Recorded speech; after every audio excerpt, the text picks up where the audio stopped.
বাংলাদেশ সীমান্তে ফের বড় প্রশ্নচিহ্ন। একই ব্যক্তির কাছে ভারত আর বাংলাদেশের দুটি ভোটার কার্ড। দক্ষিণ দিনাজপুরে এই ঘটনার জেরে উঠেছে রাজনৈতিক বিতর্ক। দক্ষিণ দিনাজপুর জেলার হিলি থানার অন্তর্গত উঁচু চাপাটি গ্রাম, সেখানকার বাসিন্দা শাহজাহান মণ্ডল, বয়স প্রায় ৪৫ বছর। অভিযোগ, তার কাছে রয়েছে ভারতের ভোটার কার্ড, কিন্তু একই সঙ্গে তার নাম বাংলাদেশের ভোটার তালিকাতেও অন্তর্ভুক্ত। অর্থাৎ সীমান্তের এপারে যেমন ভারতীয় ভোটার, সীমান্তের ওপারেও তিনি বাংলাদেশি ভোটার হিসেবে স্বীকৃত। এই ঘটনা প্রকাশ্যে আসতেই বিরোধী রাজনৈতিক দলগুলি সরব হয়েছে।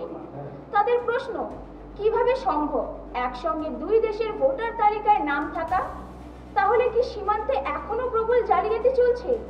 আর এসবের পেছনে কারা? শাসক দল অবশ্য বিষয়টিকে সাধারণ ঘটনা বলে উড়িয়ে দিচ্ছে। তাদের দাবি, এটা প্রশাসনিক ত্রুটি, সরকার বিষয়টি খতিয়ে দেখছে।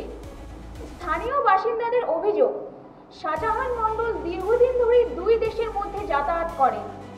বাংলাদেশে তার বাড়িঘর রয়েছে, আবার ভারতের মাটিতেও তিনি দীর্ঘদিন ধরে বসবাস করছেন।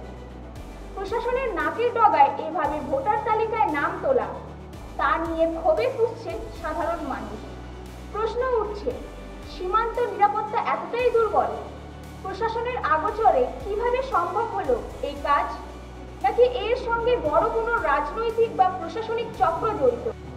বিশেষজ্ঞরা মনে করছেন, এই ধরনের ঘটনা শুধু প্রশাসনিক অব্যবস্থার চিত্রই নয়, বরং জাতীয় নিরাপত্তার জন্য বড় হুমকি। একই ব্যক্তির কাছে ভারত আর বাংলাদেশের দুটি ভোটার কার্ড। এই ঘটনা সামনে আসতেই নড়ে চড়ে বসছে প্রশাসন। কিন্তু মূল প্রশ্ন রয়েই গেল, কিভাবে সম্ভব হলো এমন কাণ্ড? আর এই ঘটনার পেছনে কি কেবলমাত্র একটি ভুল, নাকি লুকিয়ে আছে গভীর চক্রান্ত?